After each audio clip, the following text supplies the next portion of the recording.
dahan-dahan lang ako kasi may mga kapitbahay na tulog, mga panggabi sa trabaho.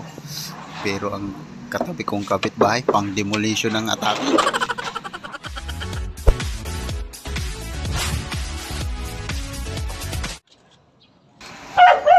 Andito ako sa rooftop mga kaibigan, kaya gagamit muna ako ng payong sa sobrang init. At di kaya ang init, alas 10 pa lang mga kaibigan. Gagamitin ko ng mahiwaga kong payong.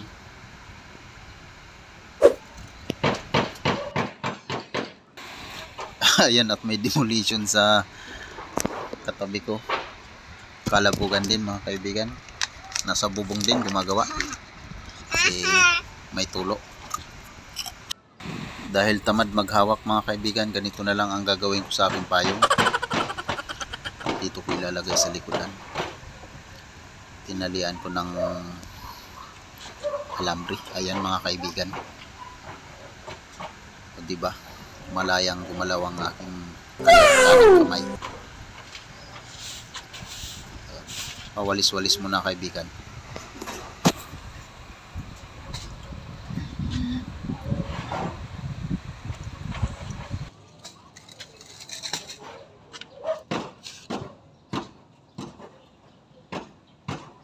At naikabit ko na ang aking payong. Ano nga ba yung gagawin ko? Nakalimutan ko na.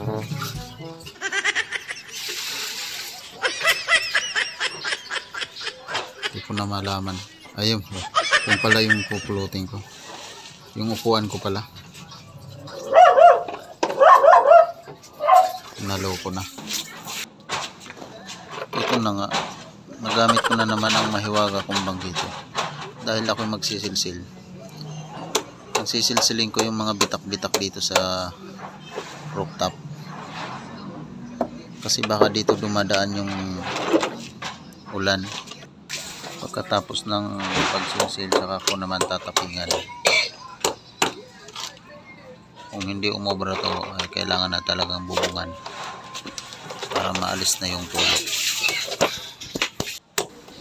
Kahit linggo gawa tayo kasi nauna na yung Sabado nauna na, nakautan na ng alak sa tindahan, kaya kailangan kahit linggo gumawa para may pambayad sa utang.